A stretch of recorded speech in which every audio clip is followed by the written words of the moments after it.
Recovery on Air, the official podcast of Crossroads Addiction Rehabilitation. Candid discussion about addiction and recovery with the people who have lived it, along with input from experts on the journey from struggle to triumph. Laugh, cry, and be inspired. And now, your host for Recovery on Air, Kristen Day. Good morning, and welcome to another episode of Recovery on Air, where we talk about the good, the bad, the miracles. I'm super excited to learn more about you. I just absolutely love you and adore you. And Carrie, so welcome in. Ooh, thanks, Boo. Yes. So for people that don't know, you are the executive director, or do they call it executive director or CEO? CEO. Okay, Same perfect. Thing. CEO of St. Joseph the Worker, and we're good community partners with Crossroads in St. Joe's. So for people that don't know, what is St. Joseph the Worker? We are a local social impact organization that works with individuals facing barriers to quality employment and housing. Right. And what we do is we will essentially work with them on wherever they're at in their journey and create a pathway and a plan to quality jobs over 18 an hour. Gotcha. 40 hours a week, full benefit packages, right? Opportunities for growth.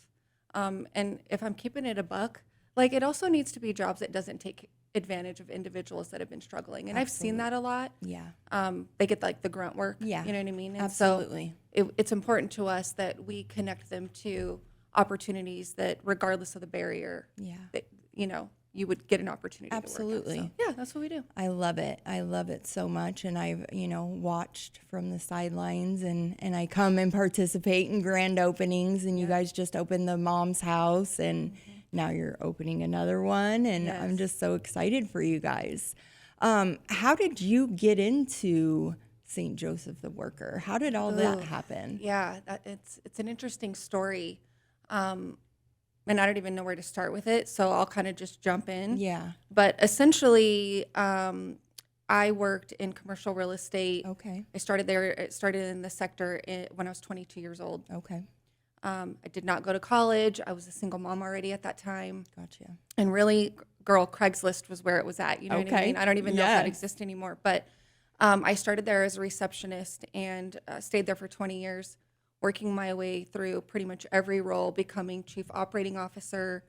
Wow. Eventually buying in as a partner, and then me and my business partner ended up starting 2 other for-profit businesses, and then we launched a foundation to start giving back to the community. Got you. And so after 20 years of working in a male-dominated industry, really survival mode, right? Yeah. Like I was just willing to do whatever it took to survive. Absolutely. I was constantly trying to prove myself and my value, and I just got burned out. Yeah. You know what I mean? And I found a lot of joy in giving back to people. And so with no plan really, and I didn't even exactly plan the day that I was actually going to leave. Wow. But in July of 2022, I had my partner buy me out of our businesses. And I took about a year off, just kind of doing some soul searching. Yeah. Like, why am I here? You know what I mean? What's your purpose? What is my purpose? I've got every trauma that one can possibly think of. Absolutely. And I was like, I know I went through all of that trauma and pain for something greater than what I was doing. And St. Joseph the Worker came knocking. I was not even trying to work, let me just say. And so when I got approached by a board member that I had known from my air quotes past life, I turned it down. Okay. I was like, I need to figure out why I'm here and what I want to do. And I also don't want to manage people. Yeah. So, but I felt like this kind of sense of maybe guilt. Okay. Of like, did I just turn down something that like should have been a part of my journey, I did all this research, and I started to realize that the individuals that the worker serves are like my family. Okay. You know what I mean? Like my family has every single one of those barriers. Right. I had some of those barriers. Gotcha. And so I was like, I have to do this. And I just turned it down. And a friend of mine basically said, like, if it's meant for you, it'll come back. And I just moved on. But 6 months later, they reached back out. Wow. And I knew. So I started at St. Joseph the Worker in March of 23. So it's almost been 3 years. Wow. And can I just tell you, it has been the most fulfilling thing I've ever done in my life outside of raising my daughter. Truly. Like, I can't even, there's no words to express, like, watching people come out of a place where they have no hope, no confidence. They've been told, you know, throughout their journey that they're nothing. They're a piece of shit. They're a piece of shit, right? Absolutely. They're never going to succeed in X, Y, and Z. And like, also, they've kind of been put in a place where the barriers are real. Like, when you've been touched by the justice system, I don't think people realize the amount of extreme barriers that those individuals face. For sure. So before we get into more of that, I just want to talk about, like, again, you said your life and traumas and things like that. Like, what happened? You know, how was childhood? What, you know, did you fight addiction? Obviously, I know some family, you had issues and stuff. Yeah, there's a lot of pieces there. I think I have such a tie to recovery and a passion just in general for people, but recovery is a big part of my story. So I am an Arizona native. Wow. Woo woo, Arizona. Hey. And my parents struggled with addiction. So mom and dad, mom had me when she was 17, but they were already heavy in their addiction at that point. Meth was their drug of choice. Me too. And, you know, from earliest memories, like, they also were dealing drugs. And I'm going to just tell you this story to paint a quick picture. Gotcha.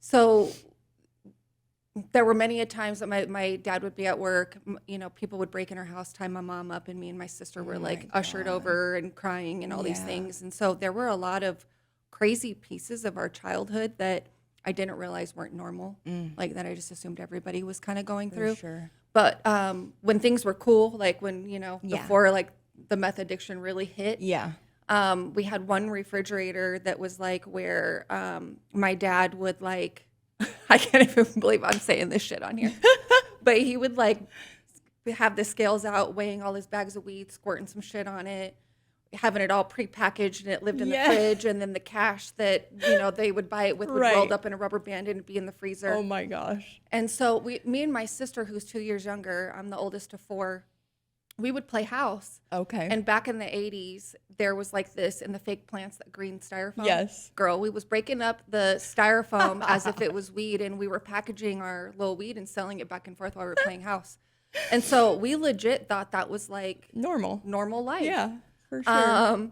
And it wasn't until the DARE program came out, I think I was in 4th or 5th grade, and I was pissed. Yeah. I marched home that day, and I was, like, talking shit to my parents. Yeah. Like, I was like, you guys What are drug doing? addicts. Like, what's happening? You know what I mean? But things got really bad. I think I was probably, I don't know, between 8 and 9. The meth addiction, like, really, really hit. Like, heavy. And we essentially lost everything. So we were living in a house that they stripped down to, like, all the doors, cabinets, flooring, appliances. Did they come and raid it? Bedding. No, they, like, my parents sold it for drugs. Sold it for everything. Yeah. Got you. And so we were living, we would make pallets, for those of you who don't know pallets. Yeah. You know, from the ghetto side of things. Right. It is literally where you clothes, blankets, pillows, and it's like your mattress that you sleep on. Absolutely. And so we did that. We had no electricity or running water. And so candlelight is how we did it. Wow. And we did that for quite a while. I want to say at least a year and a half. And then my dad ended up going to prison when I was 10 on a felony charge, drug related. And so then my mom became a single mom of 4 kids. The way she handled the addiction was very different than my dad. Like, my mom was like the tweaker that was, like, jumping out in front of cars and made up her own language and was like, you know what I mean? Like, she was just wild. Right. where my dad was like the dumpster diver, still holding it together. Okay. Could show up to work. Gotcha. You feel me? Like Yep. calm. Absolutely. Mom, not calm. So it was hard. We left the home, and then we ended up in the U-Mom shelter for the homeless. Wow. I went to the Thomas J. Pappas School for the Homeless as well. Wow. And so we did that for, I want to say, about a year. And then we ended up in Sunny Slope Okay. in an apartment that she'd never turned on the utilities or anything like that. Oh my goodness. And then Mom dipped in the middle of the night when I think I had just turned 14. Wow. And she wrote a letter. I woke up to it, and it basically had, back then, food stamps were paper. So it had like the paper food stamps, our social security cards, birth certificates, and a letter that basically said that she can't take care of us anymore and that I needed to call 911 and that they would come get me and my siblings. And so I knew at that point that if I did that, I was going to be separated from my babies. Right. And like, those were my kids. I was you know going what to I say, mean? did you like, grow I up was and like raising mama them? bear. Yeah. We had, my mom would be up sometimes, like, I think her longest stint with no sleep was like 22 days. Mm-hmm. And she would disappear. Been there. So, like, I had to stay home. I didn't go to school at all my 8th grade year. And I would stay home and just take care of my siblings. So the youngest, when Mom left, I was 14, but my brother was 4. Wow. So there was a good span between our ages. Absolutely. And so, I was like, well, what am I? it's not going to be any different. Like, I'm just going to take care of him like I have been this whole time. Right. And so I put him in a shopping cart. There's a Fry's on like Dunlap and like 7th Street, I want to say it is. And I trucked him up to the Fry's and with food stamps, we got food and everything like that. But it lasted a day. Yeah. And then I went to a payphone when those were a thing. And I called a grandma and told her what was up. And she was like, well, basically I can't do anything. You need to call the police. So I festered for a little bit. And then I called my grandpa. Okay. And Grandpa did all the right things. He came and picked us up, went to the prison, got my dad to sign over guardianship. Good. He camped out at that apartment complex. I didn't find this story out till later, but it took my mom 31 days to come back and see if we were okay. Jesus. And then he got her to give guardianship. Yeah. And then, the rest is kind of history. Like, Dad got out of prison when I was 19 or 20, I want to say. And my mom, to this day, my dad passed away a couple years ago, but my mom still struggles with her addiction in her own ways, if that makes sense. She's severely mentally ill. Whether or not that came before the addiction or after, who knows? But it's something that she heavily struggles with. Yeah. And still, while it's not meth, I think she's been clean from meth for about a year. But there are other avenues of addiction that she, for sure, weed and alcohol and pills and food and, many other things that she kind of fills that addiction with. So you went to Grandpa's and, you take your brothers and sisters, and is life good, Decent. to the best? I think it was decent. So no DCS involved or anything No, like that? DCS was involved in our journey a lot. Okay. Like my brother would, coming and doing like welfare checks. absolutely. But my mom dipped all the time. We would live in abandoned homes, abandoned cars. So I think it was really hard, especially back in the 90s. Yeah. Really hard to kind of keep track. It is. Absolutely. But yeah, they were heavily involved. When my grandparents got me and my 2 brothers, my sister ended up going with an aunt. I think they came and did a check-in in the very beginning. And then I don't think they came back after that. There was a lot of, it was just a different environment. Right. There was a lot of sexual abuse growing up. It started when I was 4, and it was different uncles, honestly. And then when I escaped that by going to, my grandparents, when I was 15, my aunt's husband ended up also taking advantage of me. And so there was I talked about like, gosh, I've like hit every trauma, from sexual abuse. My mom was extremely physically abusive. I was the oldest. And so I think you got the wrath of it. Yeah. Like when she was experiencing coming off of meth or fiending for it and didn't have the ability to get it, or sometimes she would be so tweaked out like she couldn't even recall where she put her meth. Right. Like I was the brunt of that anger, Right. and the brunt of the anger of my dad going to prison, and so I just never could really do anything right. You know what I mean? And so there was a lot of that, a lot of emotional abuse. Going to grandparents eliminated the physical abuse, but they also didn't understand addiction, Right. and they also didn't understand trauma. Right. And so, you know, the way that they parented me was definitely to the best of their ability with the knowledge they Absolutely. had, but it definitely fed further traumas. So it wasn't until probably my 30s that I on my own started to go to Seek therapy and really put forth a lot of energy into myself, staring myself in the mirror and like acknowledging all the areas that were heavily broken, Right. and putting forth the hard work to try to fix those things. Right. And still to this day, it's probably the hardest thing I've ever done, and I continue to do. Like, I will never be fully healed. Right. I will always be a work in progress. Absolutely. But I've definitely dedicated my life to being the best version of myself, regardless of where I came from, and giving back to the beautiful human beings that have hit what I've hit, Right. touched what I've touched, and the vulnerability and being able to share what I've gone through with the intent to not only heal myself, but allow others to heal from it too. Right. Yeah. And that's like we were talking off air, is like recovering out loud, so that, you know, there is somebody out there that's watching or hearing these things and they're like, God, I'm not alone. You know what I mean? And like, again, powerful freaking story. And never would you ever imagine, like, looking at you, that you went through all that shit. Yeah. There was You a lot know? of parts. So speaking on the trauma and everything, did you go through substance abuse problems yourself? Good question. I'm trying to figure out how to answer that. So I wouldn't.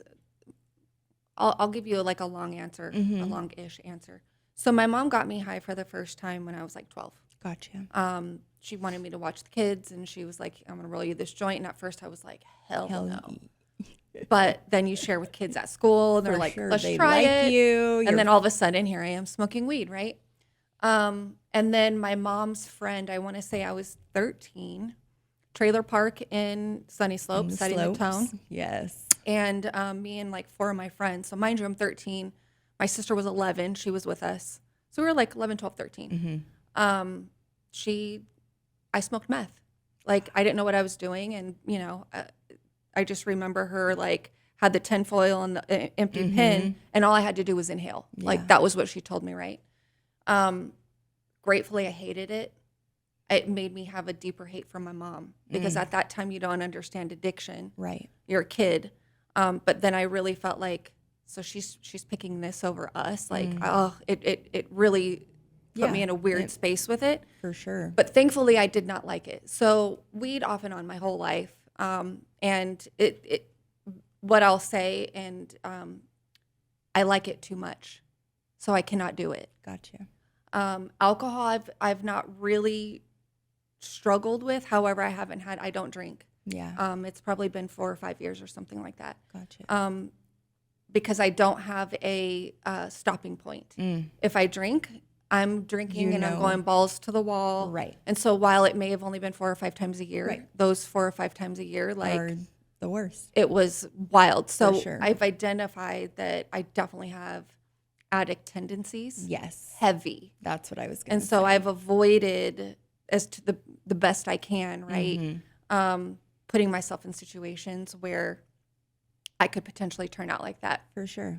just for the fear of watching what my parents went through. My siblings, I have a younger brother, Tommy.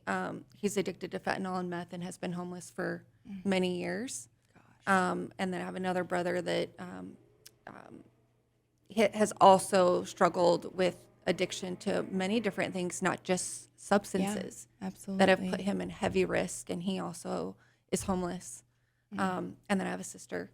And thankfully, she's not too far from me, but she also struggles with her own addictions and lacking self-confidence, and has struggled with a lot of the traumas from her past. Got you. So yeah, I've kind of watched it all go down, and have kind of pushed myself in a heartbreaking. space of like, I remember my boyfriend, who was also in recovery.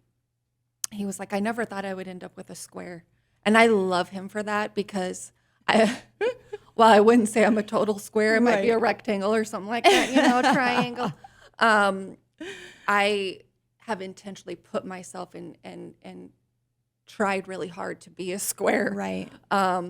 Based on where I came from. Absolutely. And you're aware of your surroundings. Like you said, addict tendencies, I keep your siblings in my prayers, because that's hard. I can only imagine, especially with the resources that we have. And it's like, I just want to shake the shit out of you and make you understand, like, you can heal from this. And that's where I definitely want to get into this conversation, is the healing portion of this. Yep.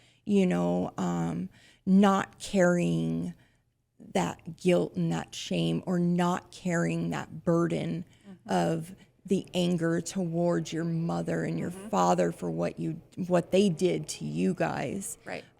So what does that look like?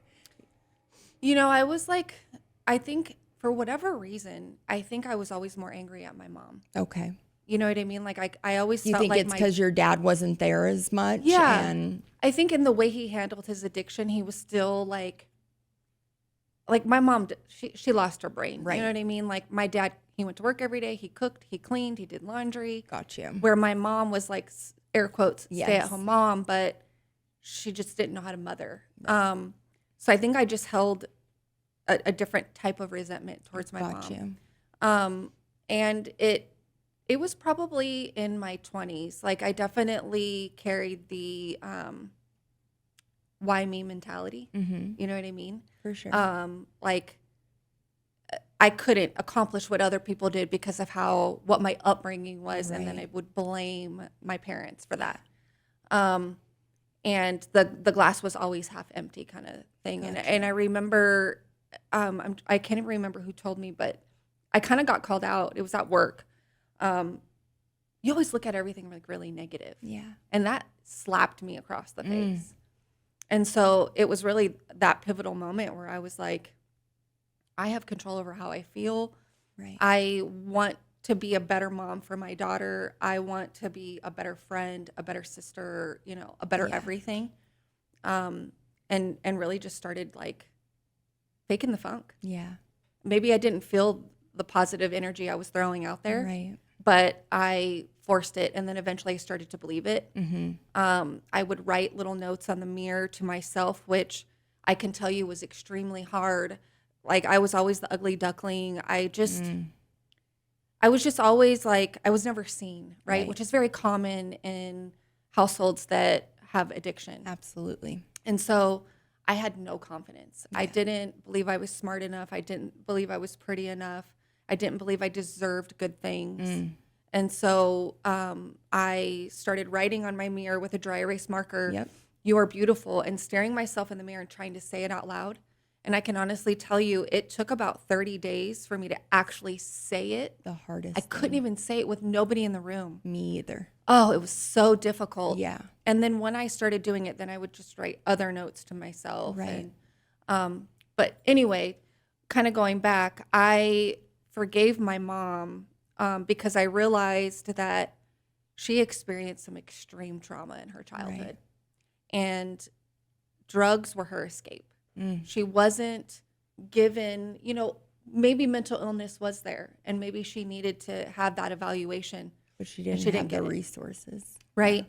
There was a lot of abuse in her household, and she was the only girl, and she was just highly mistreated. For sure. And so I realized, like, my mom never got to heal from that trauma, and then drugs overtook her.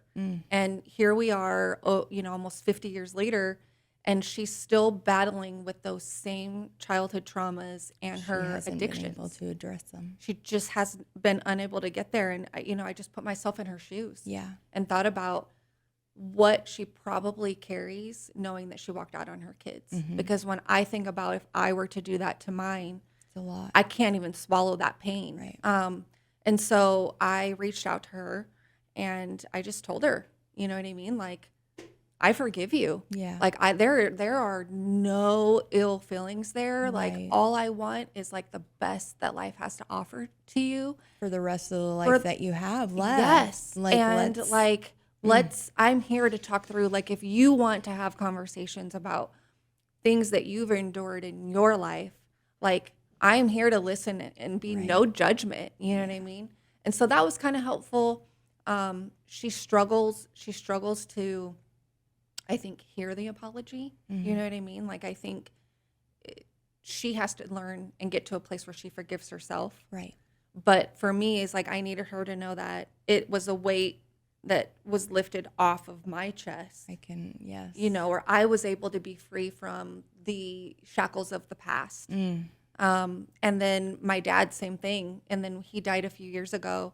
So you got to make it right with him. I did. Before. That's I was awesome. like very clear with him on all of the things that I think he needed to hear before he passed. Absolutely. And my dad, he got clean in prison and stayed clean. I think he relapsed once. So first stint was maybe like 14 or 15 years clean. And then he relapsed for about 8 months. And then he got clean again. So I think he was clean for like 16 years before he passed. A lot of the things that caused him to pass away were from his addiction. And so he had untreated hepatitis, which was probably from the needles that he had used many years ago and never got treated for. He ended up having, it was liver cancer that eventually took his life. But there were so many things that he and I both processed together that made him realize that, like, you know, his addiction is really what shortened his life. Right. And so that was really hard, I think, on my dad. And then going in hospice, I'll never forget it. He didn't want to take the fentanyl and the medications. And he kept telling them that, like, I'm an addict. I can't take that. Right. And it was extremely hard to explain to Dad, like, You're at a point that you need to take it, and it's this is like not going, like, Dad, you're not relapsing. Right. This like, is not the fentanyl that you're buying on the street. Like, like way different. This is a very different situation. And so that was like an interesting, you know, dynamic to be having those kind of conversations with my dad. You know what I mean? But even to be there, I think that's, you know, such a huge step just on you yourself. And were you there when he passed away? And I was. That was probably I would say, and hey, listen, that's another form of trauma. absolutely. And that is one I think I'm still working through. Me and my dad were estranged for 15 years. Wow. So my dad chose to be there for my youngest brother. Okay. And there was some sexual trauma in there that involved my daughter. Gotcha. And so I had to make a choice to support my daughter, to say, you know, I'm going to give you what I never got, which is, like, I'm protecting you from something that happened, regardless of who it is, right? But my dad was like, made a very pointed decision to be there. And you know what? He made the right decision. He did need to be there for my brother. Yeah. But that created this 15-year no Where you communication, even though my dad was a fantastic human being, right? So I found out he lived in Slope, and found out he was in the hospital and what it was for. And so I went that day, and that day I became his caretaker. I paid for everything. I did his grocery shopping. I took him to every single doctor appointment. Yeah. Cleaned his house. I mean, like, literally, I was that man's caretaker. So from that day to the day he died was about 4.5 months. Wow. So it was a time for me and my dad to Bond and talk. Absolutely. And, like, I knew nothing. Like, I didn't know my dad was a veteran. I had no idea of his childhood traumas. Right. That was, like, wild to me, because my dad was this very held it all together and stoic, right? Wow. My dad never told me he loved me. He wasn't the kind of guy that gave you a hug. Hugs. I can't tell you how many times he told me he loved me and how many hugs we had. Right. It was, sorry, it's making me cry, but it was, like, really cool to be a part of that experience. It was very healing for me. I think it was very healing for my dad.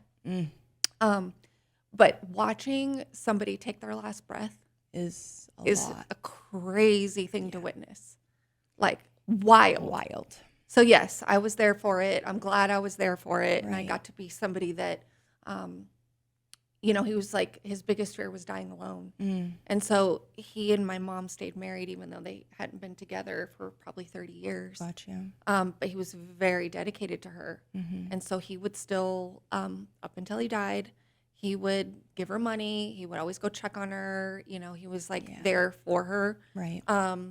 And so my dad showed like this extreme strength that I have like looked for in other people. Right. But I got to see for the first time like this vulnerable side Yeah.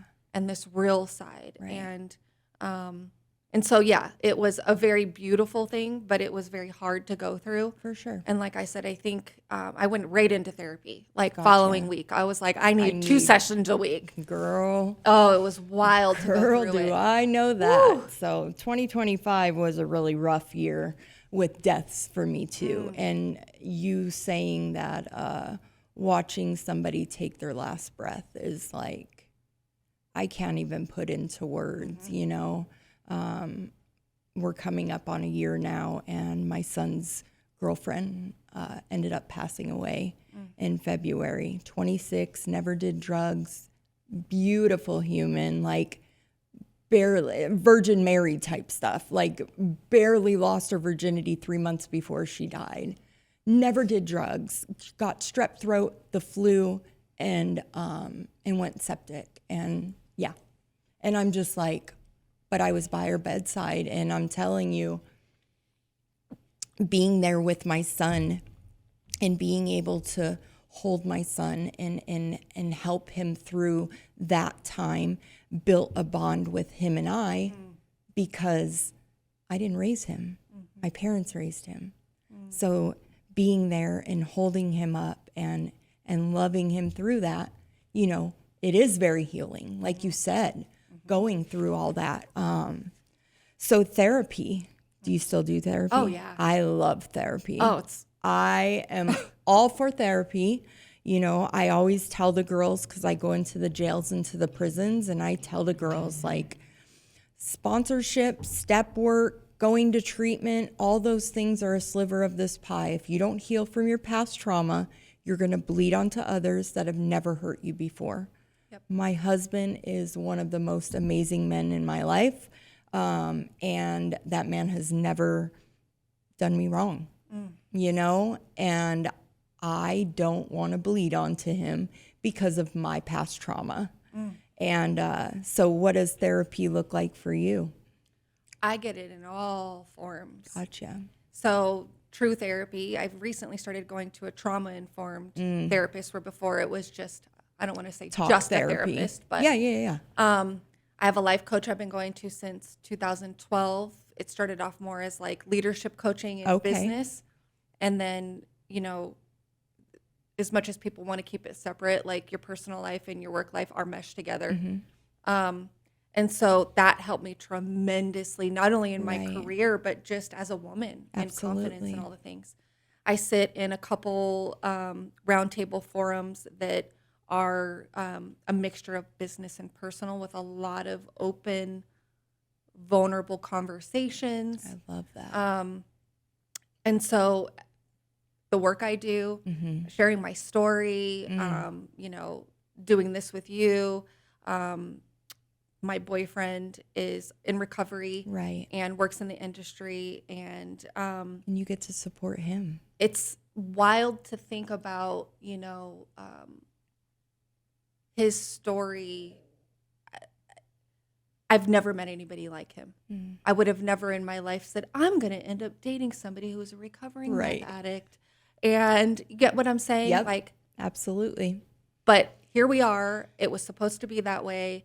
And seeing a human being that is as smart, gentle, kind, respectful, hardworking, all these things, who had an extremely traumatic childhood. Right. And if I'm being honest, like sometimes I actually have nightmares, you know, about it. Yeah. Thinking that like that human being went through those things and then served 23 years in prison and nobody would know it. Yeah. Like you would never know. And if you can go through the trauma, the addiction, and the prison time that he did and turn out to be the human being that he shows up as today, not only for himself, for me, and all of the individuals that he serves, Right. like I can't even express to you how much drive that gives me to continue my For journey on wanting to show up the best version of myself. Yeah. But there's a lot of therapy in that too, in our Absolutely. relationship with each other. And Do the you things that we do talk therapy together? about. We haven't yet. It's Okay. something we've talked about, but we meditate. Like we'll literally, talk Absolutely. and we'll say, "Hey, want to do a meditation together?" I love that. So there's all these little things that we do. Music is another form of therapy for Okay. me. And so sometimes I just need to be alone in a room by myself And hear music. and just hear music. And sometimes, you guys, it is literally the most aggressive hip hop rap you can possibly think of. And then sometimes it's like the music that feeds my soul, and it's the music that my parents would play. It's like classic rock and Okay. like, the hair bands and stuff like that. So sometimes it's just the release of music. I'm the type that'll go from Jesus music to some Kevin Gates and, Yes, absolutely. I love it. Yes. Love it. It just depends on the mood that I'm in and what I'm feeling. My drive to work. Oh, I need a little Jesus in my life before before I get to the office and I got to deal with the shenanigans and Yep. yeah. So, I love that, and I'm so happy for you that you have an amazing man in your life. And shout out Reed. Yes. Yes. Shout out, Reed. Whoop, whoop. I told him I was going to talk about him. I love it. Yeah. We have to be proud of who we're with. And I, I just had my husband on the podcast recently too. And, he, just like you said, he pushes you to want to be a better person. And we get to do this life together. And I will tell you, like, marriage counseling saved our marriage. And it's not because our marriage was bad, but we are in such toxic relationships that's all we know how to have. So healthy communications, boundaries, all of those things, like, it doesn't come natural to us. We're always on defense and fighting it. And it doesn't have to be like that. So I am all for the therapy, girl, because I feel that it definitely has changed our life for the better, and we each do one-on-one therapy as well. So, and how is your daughter? How old is she now? She will be 26 this year. Okay. Oh my God. And she's good. She works in the industry. Really? She does. So I didn't go to college. I did graduate high school, but Okay. she's the first in our family to graduate college. Wow. And I don't think she ever expected to be doing social work, but she's found like so much joy in it. And she's doing fantastic. She and her boyfriend live together.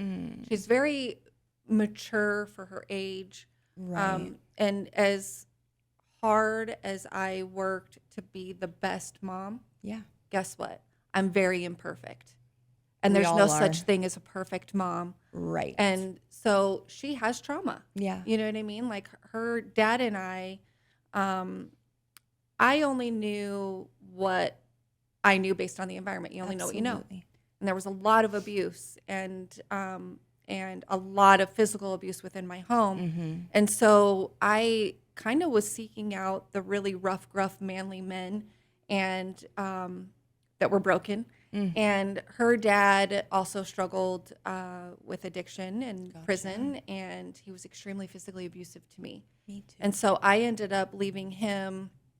I almost lost her when I was 5 months pregnant due to physical abuse. Yeah. And I left him when I was 5 months pregnant.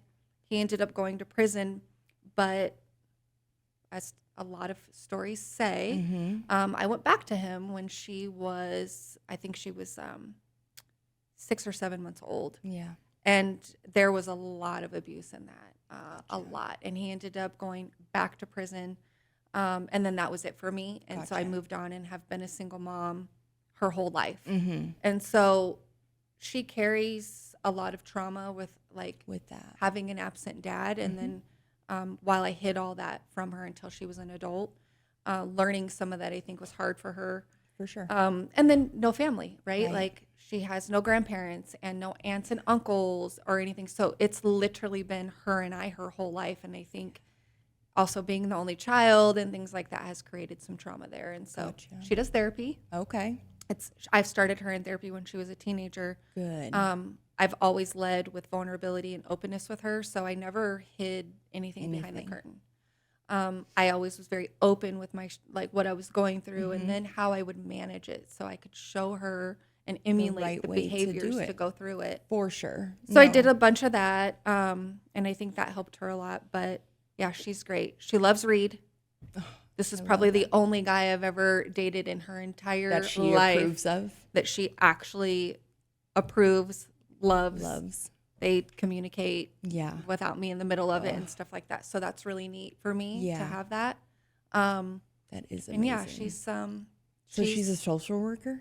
she is. I She love actually that. works for St. Joseph the Worker. Wow. She's been with us now for a year and a half, I want to say. She's Wow. one of our top employment experts, and she's, I think, striving to get into the housing portion of things. That is amazing. What a it's full really cool. circle moment, too, to be Yeah. able to work with your child and, and just the passion that you both have. Like, I'm just blown away by your story. Thank you. Yeah. Likewise. You have overcome it all, girl. So talking about St. Joseph the Worker, what are some things that you guys have coming up or in the future or coming together?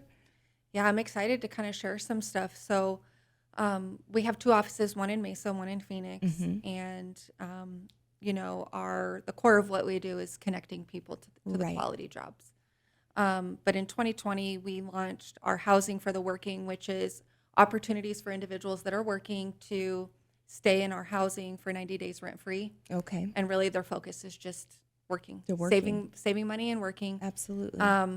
We'll teach them some life skills and some budgeting and food prep and things like that. But their primary focus is just getting acclimated to a routine, saving money, and preparing for a place of their own. Right. And so that has been really neat.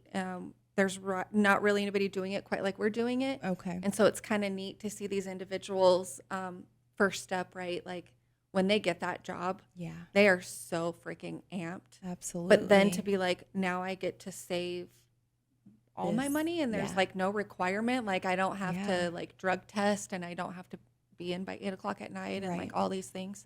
I feel like you're setting them up for success. Real life. Yeah. Right. Because in real life, they're not going to have all those Right. things that they have to do. For sure. So we expanded that. We were running it out of apartment complexes. These would be, no, they are not in the poverty-stricken areas of town and run down and like, Yeah. all the things that Right. you typically see. It was important for me to provide an environment that didn't highlight that they were being supported differently than their neighbor. Gotcha. And I also wanted to ensure that they could feel proud to come home at night and they would strive for something like that or greater when they exited. And I know that because that's how I lived. And so we expanded that. We purchased our first house in our 38-year history called Mom's House. Yes. And And that, it's beautiful. oh, it is the cutest house, you guys. It It's is. so cute. In But the that, downtown district. Yes. And like, it's just, and I love the story that you told me about how you literally gutted the whole thing and basically rebuilt it. it was not, it was inhabitable when we Yeah. bought it. It was pretty And you just had a vision rough. for, Yeah. I saw it and I pulled up to it and I knew. yeah. I was like, this is it. Yeah. And so because of my real estate background and what I did for 20 years, I have the skill set to be able to sort of put the vision to life and For knew sure. what it would take. Yep. But that house, we purchased and remodeled it. We definitely gutted it. Yep. And I fitted the house as if it were my own. So we didn't go cheap on anything. But we have a partnership with Televerde, and the women that stay in this particular house are coming out of Perryville straight into our home, where we are allowing them a soft landing of just getting acclimated to life outside Right. of prison. Our staff works with them during that time and making sure they have appropriate clothes to interview in. Do you guys work with Dressed for Success? We do partner with Yes. Dress for Success, which is Yes. fantastic for the gals. Absolutely. Obviously, Televerde is very involved in it. Mm-hmm. And we're all sort of wrapping our hands around these women during that Right. 30 to 45-ish days, Mm-hmm.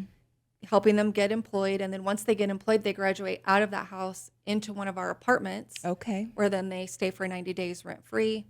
That program, as it sits today, has a 91% success rate. So Wow. that means 91% of every woman that comes into that program has succeeded, and they success is based on them getting a lease in their own name and remaining housed for at least a year later. That's Obviously, we amazing. follow them forever as long as Right. they'll let us, For but sure. that just goes to show you when the community comes together and truly wraps their arms around these individuals, like, they actually will succeed, and they want to. They want to be reunited with their kids. They Right. want to prove, right, that they are doing it, and they're doing it on their own, and they're Mm. not requiring vouchers and all these other things. And Right. so that has been really cool.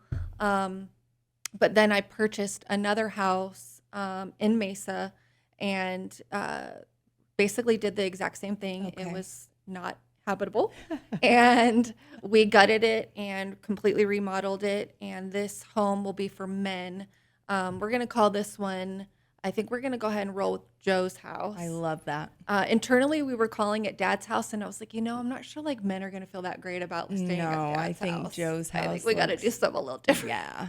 No. But I yeah, think so that's Joe's great. house, we're moving clients in this Friday. We'll probably do an open house in April.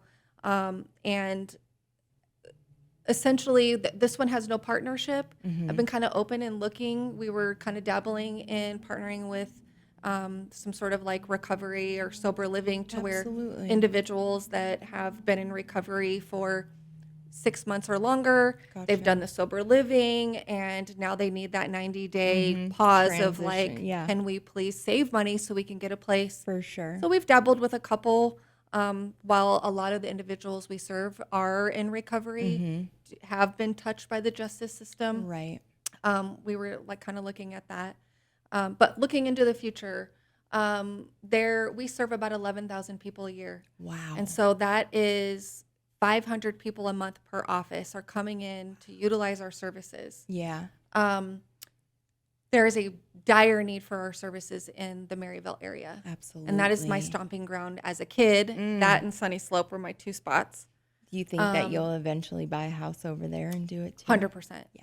100%. So That I'm would already be looking at office amazing. space to get some staff out there, housing 110%. And Yeah. honestly, there's a lot of quality jobs available because of the I-10 Mm-hmm. and the logistics and warehouse space. And For it's sure. booming over there. It is. Very congested. It is. And so, yeah, we want to open an office in that area this year. And we also have apartments. I'd love to get to a place where we're no longer renting apartments, but we own. And we can expand that with ownership. That's amazing. When you lease, your program costs are much higher. Okay. Where when you outright own property, so we have no debt on either of our houses. Gotcha. By doing that, that took down our housing program cost by 60%. Wow. It allows us for the same cost to serve that many more people through a program. Absolutely. So wherever I can expand our reach, serve more people, and cut cost without quality, that's my business brain kind of getting in the middle of it. For sure. But my heart is where I lead. I love I care that. a lot about people, a lot Yeah. about the people we serve and the people who work with me. We could not do what we do without my people. And so I make sure that I love on them and nurture them and that they have an environment where passion fatigue is like paid attention to, Yeah. that they're valued for what they contribute. There is no hierarchy. Right. Most of the time, I don't think people even connect that I'm the CEO, which I'm vibing with it. Right. I show up with my Converse on and my T-shirts. You're very hands-on. I'm just there. Yeah. I clean toilets with them. Absolutely. There's nothing that I ask or expect of my team that I do not contribute Do myself. yourself. And maybe part of that is coming from my past. Yeah.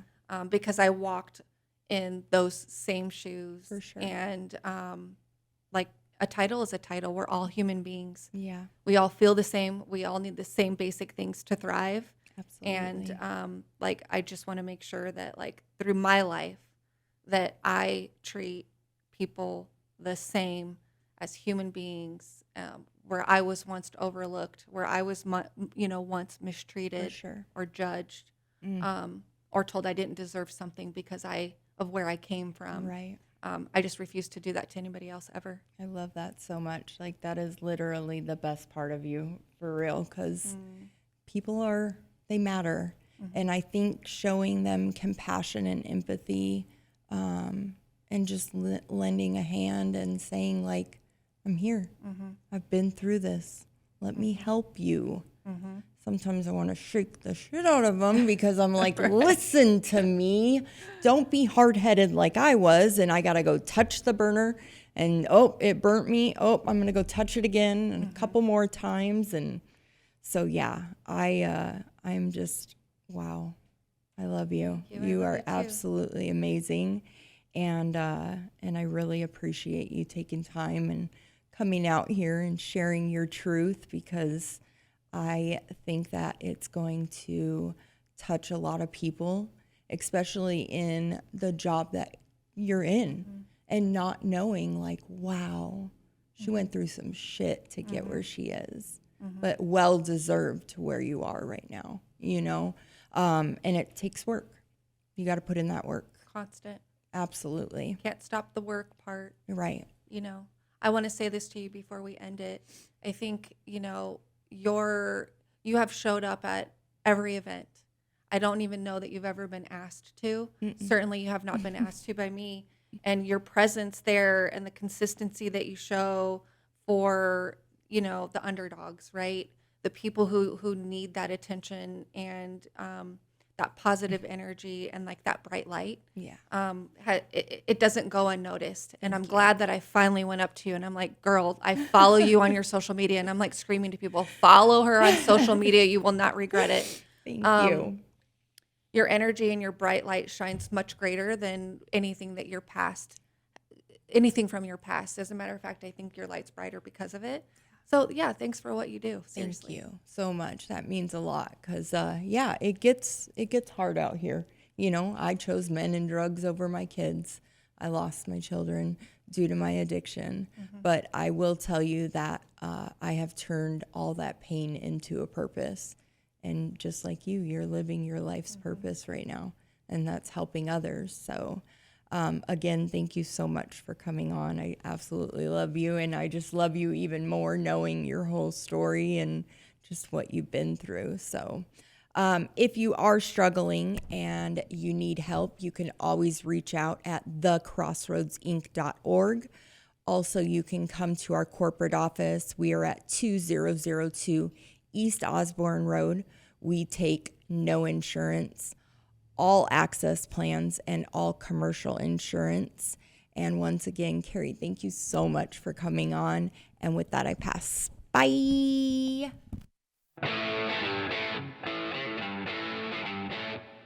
Thanks for listening to Recovery on Air, the official podcast of Crossroads Addiction Rehabilitation, with your host, Kristen Day. Join us next time as we continue our candid discussions about addiction and recovery. Listen 24/7 anytime to this or any of our shows online at starworldwidenetworks.com or wherever you get your favorite podcasts.